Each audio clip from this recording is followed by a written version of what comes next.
Good morning all of you. आज जो हमारी एक्टिव और पैसिव वॉइस की जो सीरीज चल रही है उसी सीरीज को हम फिर कंटिन्यू करते हुए आज उसमें हमारा टॉपिक चलेगा फ्यूचर इंडेफिनिट टेंस का कौन सा सेंटेंस, अफर्मेटिव सेंटेंस। तो फ्यूचर इंडेफिनिट टेंस के अफर्मेटिव सेंटेंस की पैसिव वॉइस बनाने के कौन से नियम हैं और किस तरीके से हम उसकी अफर्मेटिव या नेगेटिव की पैसिव वॉइस बनाते हैं, आइए हम पहले इसके नियमों को समझते हैं और फिर उसके बाद इसके एग्जाम्पल से देखते हैं। हमारा है फ्यूचर इंडेफिनिट टेंस। हमारा फ्यूचर इंडेफिनिट टेंस का ये रूल है पैसिव वॉइस बनाने का। आइए एक बार इस रूल को हम पढ़ते हैं, उसके बाद इसके एग्जाम्पल्स करते हैं। नियम क्या है कि इस टेंस के साधारण वाक्यों की पैसिव वॉइस बनाते समय क्या करते समय, पैसिव वॉइस बनाते समय कर्ता कौन कौन से आई और वी, कौन कौन से कर्ता आई तथा वी के साथ सहायक दिया क्या लगेगी, शैल बी, और अन्य कर्ताओं के साथ विल बी का प्रयोग करके वर्ब की थर्ड फॉर्म तथा नए ऑब्जेक्ट से पहले बाई का प्रयोग करते हैं। इतना ध्यान रखना कि अगर कर्ता हमारा आई और वी है, क्या क्या है, आई और वी है, तो सहायक क्रिया हमारी क्या लग जाएगी, शैल बी लगेगी। और अगर इसके अलावा कोई दूसरे सब्जेक्ट होंगे तो हमारा क्या लग जाएगा, विल बी। इतना दिमाग में रख के काम करना है। ये हमारा फार्मूला सब्जेक्ट प्लस विल या shall plus be plus verb की third form plus by object and other word. अब वाक्य हमारा कि he will do the work carefully, इसकी बनानी क्या है हमको, पैसिव वॉइस। क्या बनाना है, पैसिव वॉइस। जब पैसिव वॉइस बनाएंगे तो दो चीजें हमको करनी होती, कितनी चीजें करनी होती हैं, तो कौन कौन सी। सबसे पहले हमको वाक्य जो दिया होता है उसका टेंस पहचानना होता है, दूसरे नंबर पर सब्जेक्ट और ऑब्जेक्ट होना होता है वाक्य में। इस वाक्य में हमारा सब्जेक्ट क्या है, सब्जेक्ट कहाँ पर लिखा होता है, अफर्मेटिव और निगेटिव वाक्यों में सबसे पहले। तो क्या है, ही। ऑब्जेक्ट कहाँ पर लिखा होगा, वर्ब के बाद। तो वर्ब के बाद क्या लिखा हुआ है, द वर्क, ये हमारा ऑब्जेक्ट है। जब पैसिव वॉइस बनाएंगे तो नियम क्या कहता है, ऑब्जेक्ट को सब्जेक्ट में बदल देते हैं। जो ऑब्जेक्ट है वो सब्जेक्ट की जगह पर लिख जाएगा। सबसे पहले क्या लिख दें, द वर्क, सब्जेक्ट मिल गया। अब विल या शैल में से हमको एक लगाना है। द वर्क के साथ बताइए विल लगा दें या शैल, क्या लगा दें, विल। The work will.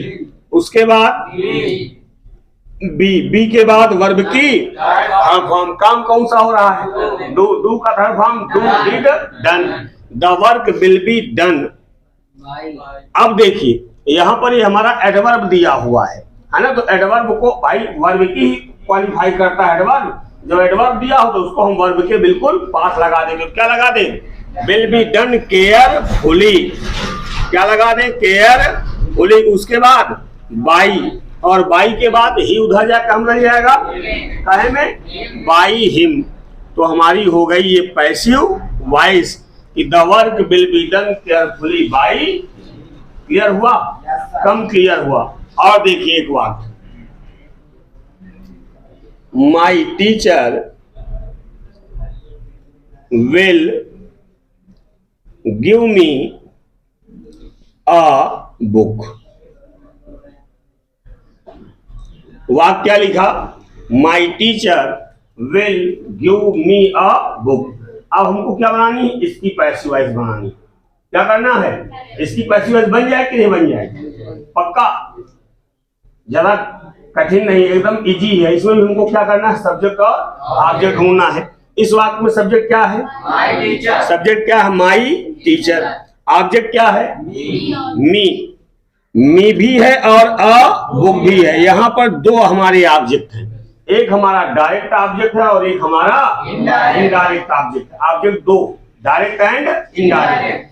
अब दो ऑब्जेक्ट है तो क्या एक से बनेगी ना, पैसिव वॉइस हमारी दोनों से बन सकती है। तो चलिए दोनों से बना लिया जाए, बना लिया जाए। अब पहले किससे बनाए, फर्स्ट वाले से कि सेकंड वाले से, फर्स्ट वाले से। तो चलिए फर्स्ट में क्या लिखा ऑब्जेक्ट में, मी। नियम है कि पैसिव वॉइस बनाते समय ऑब्जेक्ट को सब्जेक्ट में बदल देते हैं। मी जब सब्जेक्ट के रूप में आएगा तो मी काहे बदल जाता है, आई। और अब देखिए फार्मूला पर आ जाइए। सब्जेक्ट के बाद हमको क्या लगाना है, हेल्पिंग वर्ब लगानी है। तो आई के साथ बताइए क्या लगाए, विल लगाए कि शैल, क्या लग जाएगा, क्योंकि नियम है आई वी के साथ सहायक क्रिया शैल बी, तुम्हारा हो जाएगा आई शैल बी, आई शैल बी। उसके बाद वर्ब की थर्ड फॉर्म, काम कौन सा हो रहा है, काम कौन सा है, गिव, देने का, और गिव का third form I shall be given. अब देखिएगा थोड़ा सा यहीं पर फार्मूला हमारा रुकता है। अगर वाक्य में दो ऑब्जेक्ट, ध्यान से सुनना, अगर वाक्य में दो ऑब्जेक्ट दिए हों तो वर्ब की थर्ड फॉर्म के बाद जो ऑब्जेक्ट दिया होता हम उसको लिखते। अब दूसरा ऑब्जेक्ट, एक ऑब्जेक्ट तो हमने सब्जेक्ट के रूप में बदल दिया, तो एक ऑब्जेक्ट क्या बच रहा है, क्या बच रहा है, अबुक। तो वर्ब की थर्ड फॉर्म के बाद क्या लिख देंगे, क्या लिख देंगे, अबुक। तो I shall be given a book. अब फिर फार्मूले पर आ जाओ, वर्ब की थर्ड फॉर्म के बाद क्या लगाओगे, बाई, बाई के बाद ऑब्जेक्ट क्या बन जाएगा, सब्जेक्ट। अब ऑब्जेक्ट बन जाएगा माई टीचर, कहां पर पहुंच जाएगा, बाई माई टीचर। एक तरीका तो हमारा ये है, क्लियर हुआ कि नहीं क्लियर हुआ। अब इसी को एक तरीके से और बना सकते हैं। अब क्या ले लें हम सब्जेक्ट के रूप में, क्या ले लें, अबुक। भाई अभी हमने इसको बनाया, यहां पर आई कर दिया, अब हमारा हो जाएगा क्या, अ बुक। तो कर्ता के रूप में क्या हम लिखे, अ बुक। ये हो गया, क्योंकि नियम यही तो कहता है सब्जेक्ट को ऑब्जेक्ट में और ऑब्जेक्ट को सब्जेक्ट में बदल देते हैं। तो हमने सब्जेक्ट के रूप में क्या ले लिया, अ बुक लिया। अब अ बुक के साथ सब्जेक्ट फार्मूले पर आ जाओ, अ बुक के साथ हम विल लगाएं या शैल, क्या लगा दे, विल, अ बुक विल, उसके बाद बी, उसके बाद वर्ब की क्या लग जाएगा, गिवन। अब अभी हमने बताया कि अगर वाक्य में दो ऑब्जेक्ट हों, वाक्य में दो ऑब्जेक्ट हो तो क्या करते हैं, वर्ब की थर्ड फॉर्म के बाद दूसरे ऑब्जेक्ट को लिख दिया जाता है। अब हमने एक ऑब्जेक्ट तो बुक में यहाँ पर सब्जेक्ट के रूप में लिख लिया, तो एक ऑब्जेक्ट कौन बच रहा है, कौन बच रहा है, मी, हमारा इनडायरेक्ट ऑब्जेक्ट। फिर ध्यान देना, अगर इनडायरेक्ट ऑब्जेक्ट हो, कैसा ऑब्जेक्ट हो, इनडायरेक्ट ऑब्जेक्ट हो, तो उसको लिखने से पहले हम एक प्रीपोजिशन लगा देते हैं टू, क्या लगा देते हैं, तो हो जाएगा a book will be given to me. To हमने लगा दिया, नियम है, और दूसरा ऑब्जेक्ट ये लिख दिया टू मी। फिर फार्मूले पर आ जाओ, वर्ब की थर्ड फॉर्म के बाद क्या लगा दे, बाई, बचा क्या, माई।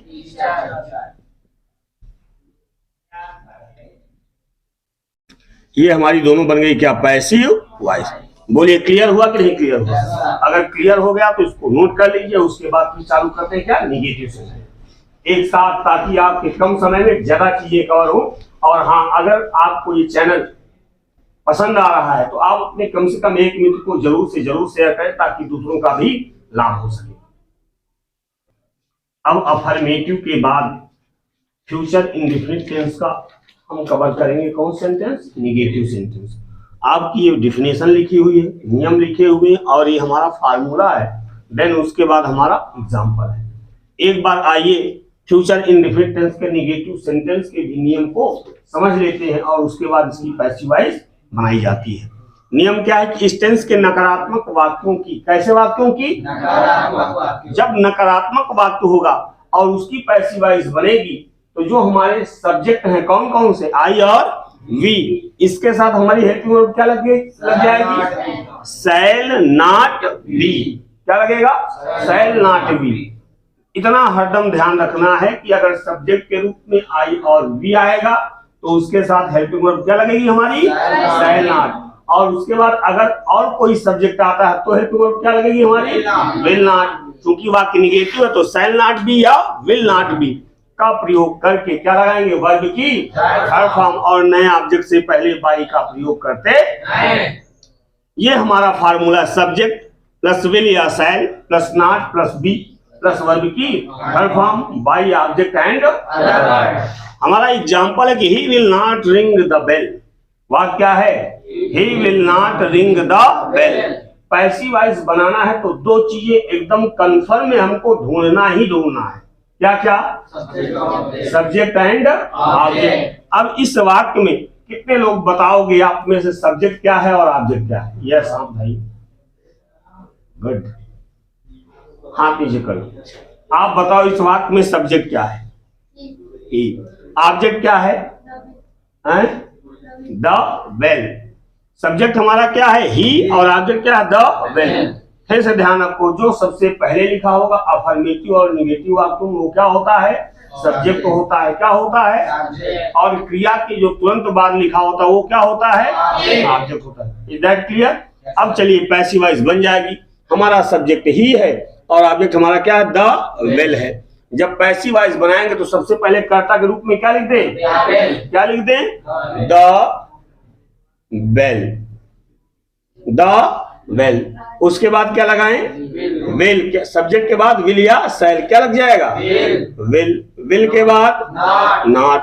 नॉट के बाद बी। बी के बाद वर्ब की थर्ड फॉर्म। और काम कौन सा हो रहा है? रिंग। रिंग का थर्ड फॉर्म रिंग, रैंग, रंग। विल नॉट बी रंग। और उसके बाद बाई। बाई के बाद ही इधर जाकर हम रह जाएगा बाई हिम। ये हमारा हो गया क्या? Passive voice. क्लियर हुआ या नहीं क्लियर हुआ ये बताइए आप लोग। Yes sir. अभी कम हुआ है, क्यों? कन्फर्म में है आपको बात? आप बताओ इधर पीछे। अभी एक वाक्य और हो जाए, एक वाक्य और हो जाए तो ताकि एकदम क्लियर हो जाए। हमने लिखा वाक्य द टीचर विल नॉट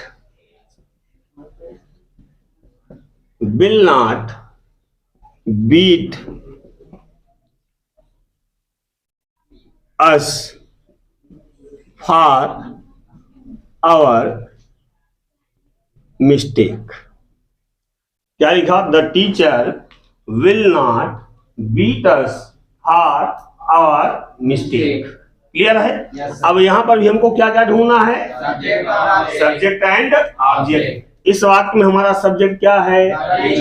क्या है? ये हमारा सब्जेक्ट है द टीचर। ऑब्जेक्ट क्या है? ऑब्जेक्ट क्या है? अस। ये हमारा क्या है? ऑब्जेक्ट है। और ये क्या है? Yes, other word. अब पैसिव वॉइस बनाने का नियम हमने क्या बताया है? क्या बताया है? सब्जेक्ट को ऑब्जेक्ट को सब्जेक्ट में इंटरचेंज कर देते हैं, मतलब इनका स्थान परिवर्तित हो जाता है। अब अस ऑब्जेक्ट है, सब्जेक्ट के रूप में लिखा जाएगा। तो जब ऑब्जेक्ट सब्जेक्ट के रूप में आता है तो किस चीज में बदल जाता है? अस काहे में बदलेगा? वी में। तुमने दिया वी। अब फार्मूले पर आ जाइए। वी है तो विल लगाए या शैल? क्या लग जाएगा? We shall. उसके बाद क्योंकि वाक्य निगेटिव है तो क्या? नॉट। नॉट के बाद बी। बी के बाद वर्ब की, और काम कौन सा हो रहा? बीट। बीट का third form beaten. We shall not be beaten. और बीटन के बाद फार्मूले से एक एक चीज ढूंढते चलो, अपने आप सेंटेंस हो जाएगा, कोई गलती नहीं होगी, कंफर्म। ठीक? I we shall not be beaten. उसके बाद बाई द अदर वर्ड क्या है? For our mistake. अब बताइए क्लियर हुआ या अभी भी कहीं पर शंका है? एकदम क्लियर हो गया? तो इसी के साथ हमारी फ्यूचर इंडेफिनिट की अफर्मेटिव और निगेटिव सेंटेंस यहीं पर समाप्त होते हैं। हमारी आपसे मुलाकात होती है नेक्स्ट वीडियो में फ्यूचर इंडेफिनिट टेंस के इंट्रोगेटिव सेंटेंस को लेकर। तब तक आप लोग पढ़ते रहिए, मस्त रहिए, व्यस्त रहिए। Thank you for watching my video.